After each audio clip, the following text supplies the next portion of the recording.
Hey YouTube, this is author David Rivera Jr.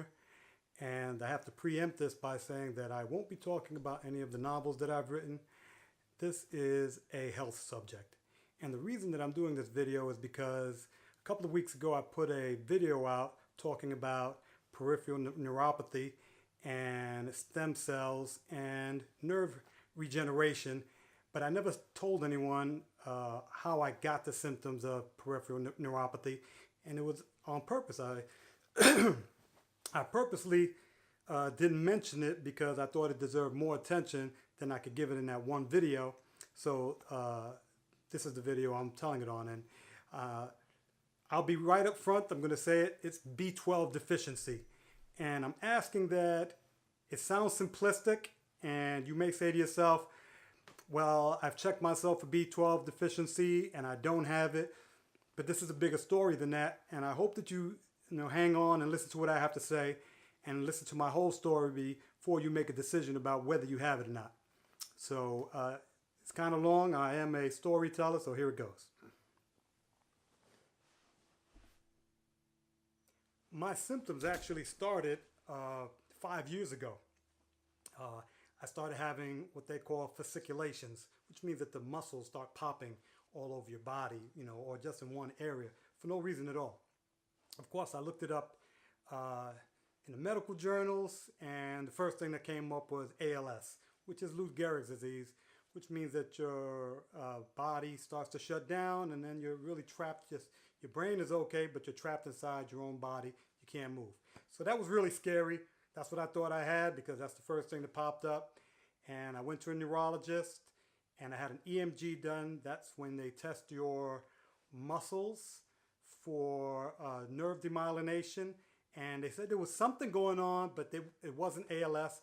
It was nothing to worry about. So I went home, no big deal. Anyway, even during that whole year, I started having panic attacks. And I'm 53 years old now, so I was approximately 47, 48 years old back then. And I thought I was just getting old and I needed, something to help me go on. I didn't want to take any medication, so I just started eating healthier and hoped that, it would go away. But it didn't go away, and I slowly started to deteriorate. The fasciculations kept going, and then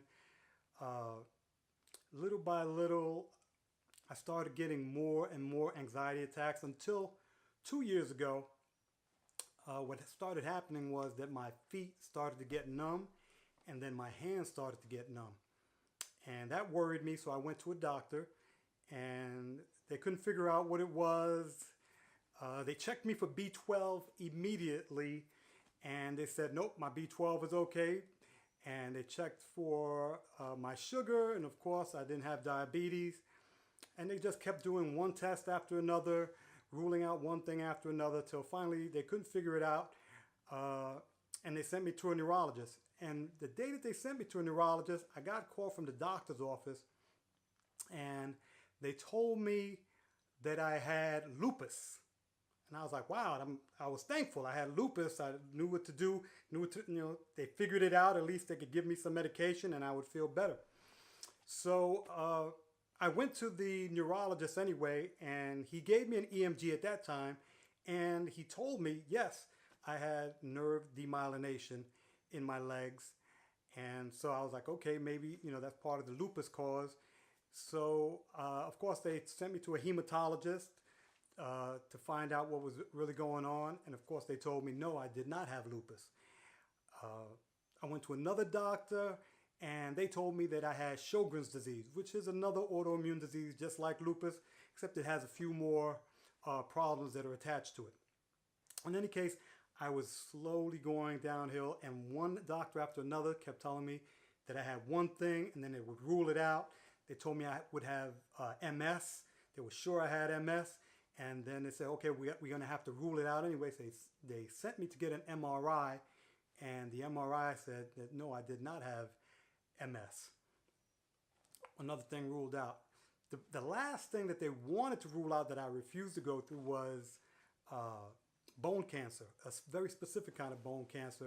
And they said that they would have to take a biopsy, meaning take a piece of my bone out to make sure that that's what I had or that's what I didn't have. I told them that I would not do it because when I asked, well, what would be the prognosis or what would be the treatment if I did have the bone cancer, and they said chemotherapy, and I knew that was going to be the thing that killed me. So I said, well, if I have it or not, I know how I'm going to get rid of it, and that's through healthy eating and anything else that I could find other than chemotherapy.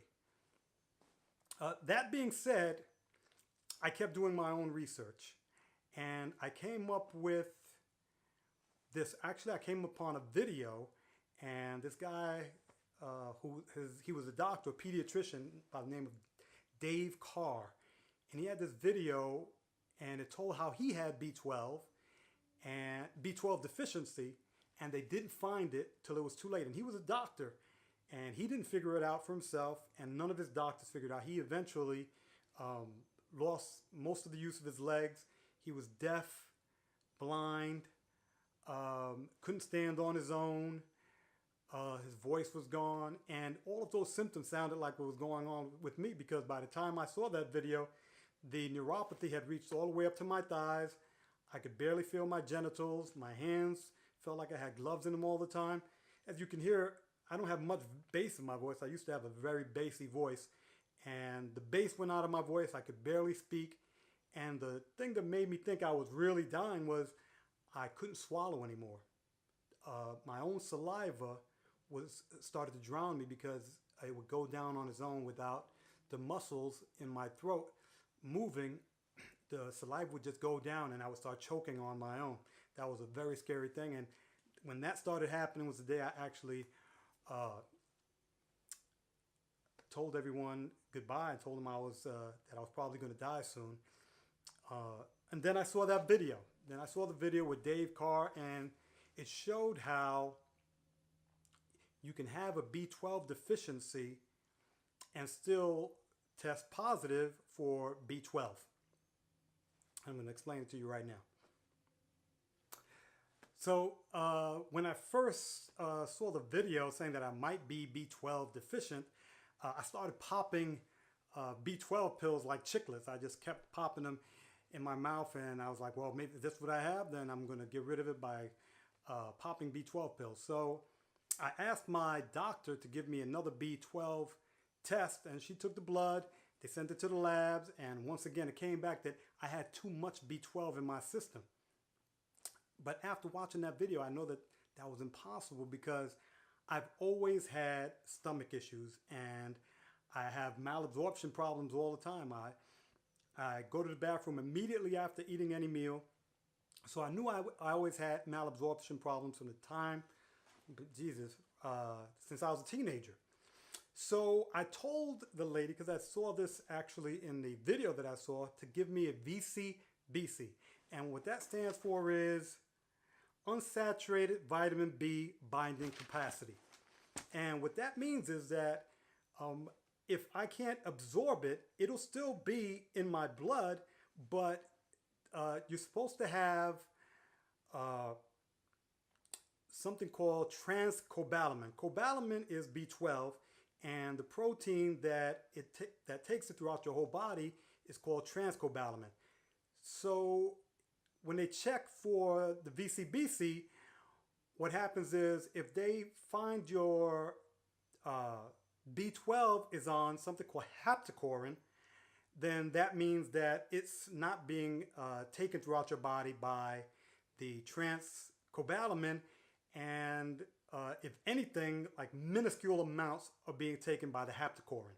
So I asked the doctor to give me that test, and she refused. She said, no, this is good enough. There's no possible way you have that. Even telling her my history, she still refused to give it to me. She still refused to order the VCBC. And what she told me was that the insurance company wouldn't pay for it. I told her, forget about the insurance company. I'll pay for it myself. She still refused.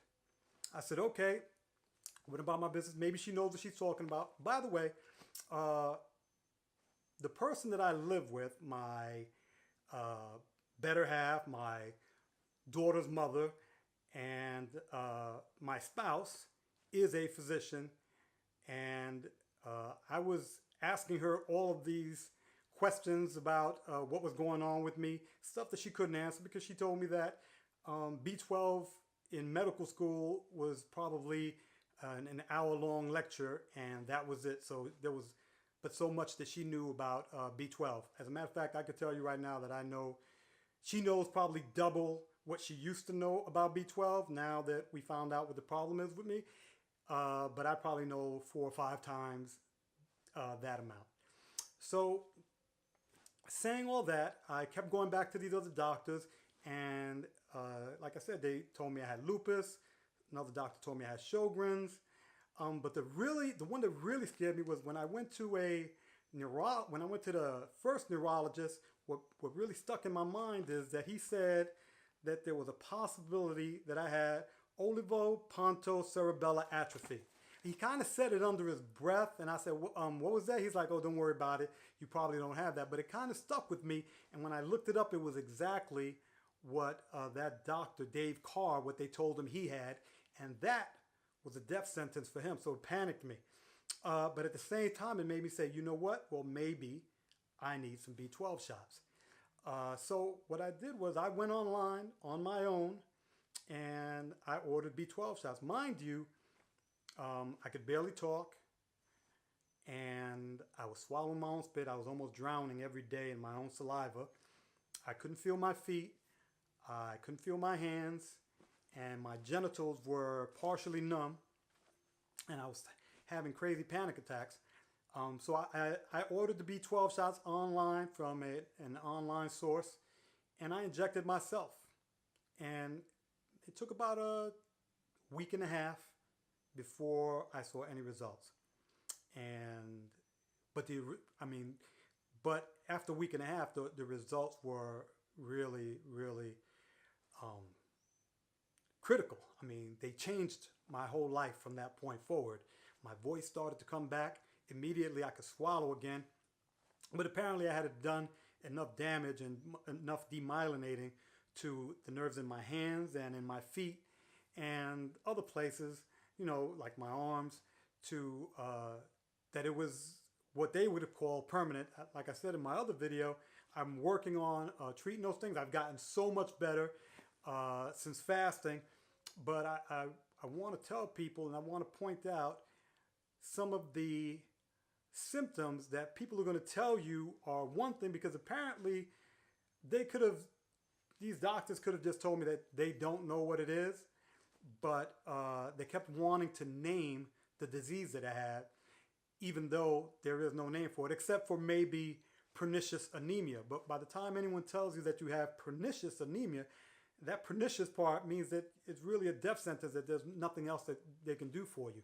Now, initially, 100 years ago, when someone had pernicious anemia, what they found out what they would do is give them liver milkshakes, and they later found out that these liver milkshakes, what was good about them was that they were full of B12.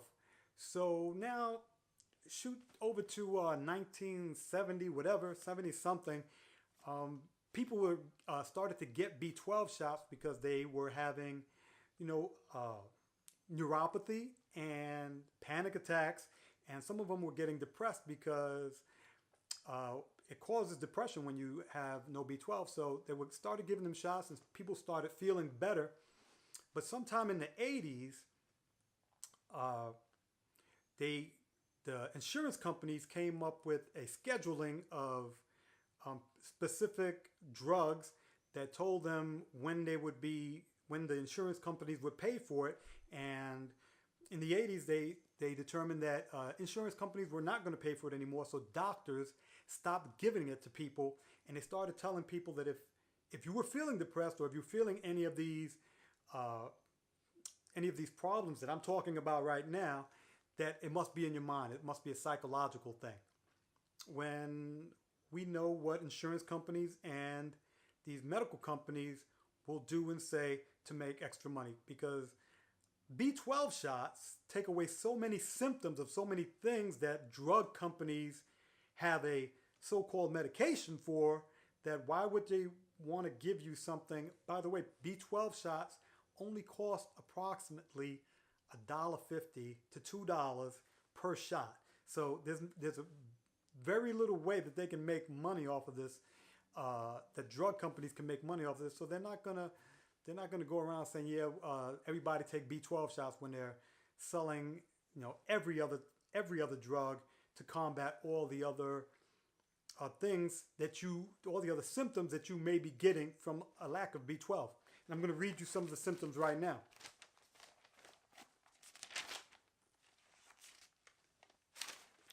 Here we go.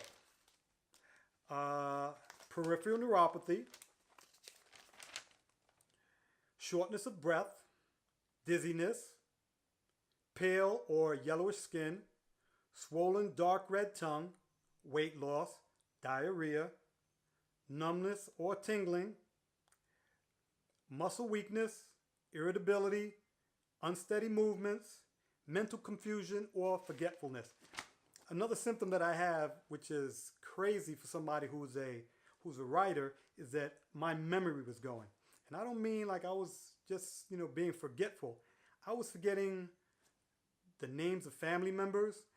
I was forgetting simple things. I'll give you an example. One day I was talking to my lady and I said, can you turn off that thing with on the ceiling, the round thing? I couldn't remember the word for light. I remember that so distinctly. But it was other things. I mean, there were words, very simple words that I could not remember. I couldn't remember the word car. It just, at different times, it came out like that. So, and that's part of it because your brain starts to atrophy when you don't have B12. The brain, the nerves, they all start to atrophy. That is the biggest symptom of B12 deficiency. But it comes in so many different ways. It is pernicious after a while. And what happens is, because folic acid is in all of our flour products. So what folic acid does is, if you have a B12 deficiency, it masks it. Because the way that they find out if you have B12 deficiency, the way doctors find out now is that when they put your blood on the cells look big and juicy. They look bigger than normal. But what folic acid does is it makes them look actually normal. So if they're small already, they make them look normal. And if you're not taking any folic acid, they look huge.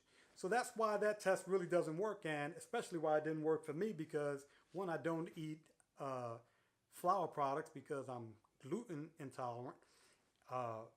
But I have a crazy amount of malabsorption problem. At least I did. Fortunately, I don't want to talk about it much now, but since I started fasting, and I don't know what else the cell regeneration or stem cell regeneration is doing to me, but I could tell you that my stomach is not as bad as it used to be, so it's probably doing that too. So I want to get off the subject of fasting right now, talking about this B12 thing. So the last thing I really want to say about it is that, once again, I'm not a medical doctor, and these are things that maybe we shouldn't take at face value from any doctor. We know our bodies. We know when something's wrong with it. As a matter of fact, I mean, my family, who knows me very well, they know how health conscious I've always been. When I was telling them that I was sick, they didn't believe me. As a matter of fact, I was having tremors all the time. I mean, I was shaking, but you couldn't see it. And so when I told my family that I was having tremors, they look at me, they're saying, "There's nothing wrong with you, David. I think it's in your mind." So, people start to think that you're crazy. And I was going to every doctor saying the same thing. I'm having tremors. And they would all say the same thing. "Stick your hands out." And when they didn't see it, they said, "You're having tremors right now?" And I'd be like, "Yes." And because they didn't see it, they said it wasn't going on. Until one of the doctors I saw was a naturopath. And so she did the exact same thing. When she said to me, when I said to her, "I'm having tremors, my whole body is trembling all the time," she said to me, "Stick your hands out." And when I stuck them out, she's like, "I don't see it." And then she said, "Wait a second." She said, "Stick your hands out again." And I stuck them out, and she got a piece of loose leaf paper and she put it on top of my hands. And guess what happened? The loose leaf paper started to shake like a leaf in the wind. It started going, She said, there it goes. There go the tremors. I said, thank God. Somebody finally believes that I'm not crazy. I mean, everyone thought that I was going mad because they said I was having tremors and they couldn't see it. What she told me was that that's something that they do in Cuba. They said the people that could tell what's wrong with you the best without all the machines is the doctors in Cuba, because they don't have all the technology that we have, so they have to find other ways to figure out what's wrong with you. And that was one of the ways that she figured out I had tremors, and no one else thought to do something as simple as that. So don't trust every doctor that you talk to. Listen to your own body. And when someone tells you that that you may have MS, or that you may have lupus, or that you may have cancer, do your own investigation.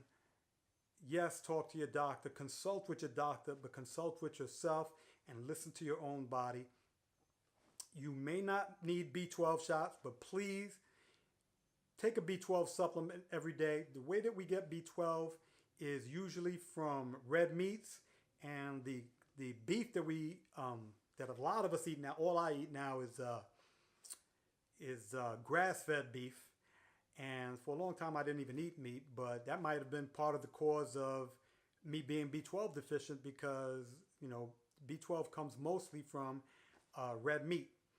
And if you're eating beef where the cows were fed grain all the time, is not going to have any or not much B12 in it. So that's something you may want to look at. Okay.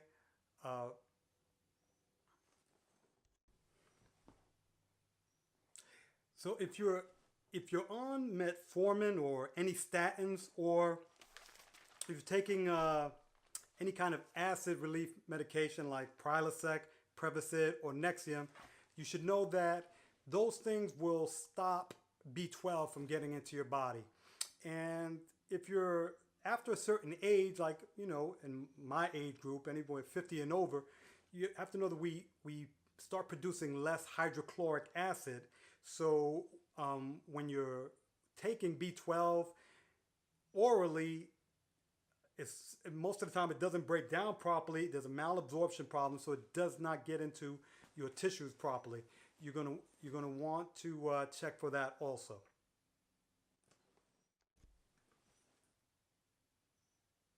If you're thinking about taking B12 shots, know that there are two kinds.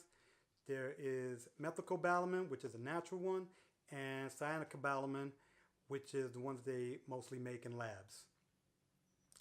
They say that methylcobalamin is better, but I've taken both. I've ordered both, and they have both worked for me. And in saying that, I wanted to say that when I took when I finally took B12 shots, most of the stuff went away. I got my voice back. Well, I didn't get all of it back. You see, I don't have much bass, but I could swallow with no problem. And the numbness went only to my feet and my hands. And then, everything else just started. It didn't get better, but it stopped the progression of the nerve demyelination. And I'm sure there was something else going on in my brain, because I stopped forgetting words. And maybe I'll start writing again. Now, people that are taking multivitamins, and they say that, I'm good because I'm taking a multivitamin and it has B12 in it. Well, most multivitamins have approximately 2.6 micrograms of B12 in it, and in order to fix a B12 deficiency, you actually need 1,000 micrograms of B12 just to start fixing it. So if you have a multivitamin, check what it has in it. Most likely it's going to have 2.6, not even close to 1,000 micrograms, which is what you would need to take orally. And ultimately, if you're going to take, you may want to ask your doctor to check, to do the VCBC on you, to make sure that the B12 is going through all your muscle tissue and not just in your blood. And also, like I said, I'm 53 years old, and when this first started happening to me, I thought it was just old age happening. You know, the feet were numbing. I was tripping over things and I was getting nervous a lot. That does not mean that you're getting old. And just because you're getting old doesn't mean that you have to have all of these symptoms. Take a B12 shot, even if you have to order it from whatever internet service is out there for you. It's going to do you a world of good. And if you can just pop it in your mouth and take a pill, that's perfect also. Okay? If you enjoyed this video, please subscribe, leave comments if you will, please. And I have a few more videos that I want to do, because in this journey of being sick and discovering all these things about myself, I learned so many different things about health, about vitamin D, about nutrition, and about general health that I want to share with everyone now that I have this forum. Thank you, and I want to say, may the evil man be good, may the good man find peace, may he who finds peace be free, and may he who is free make others free.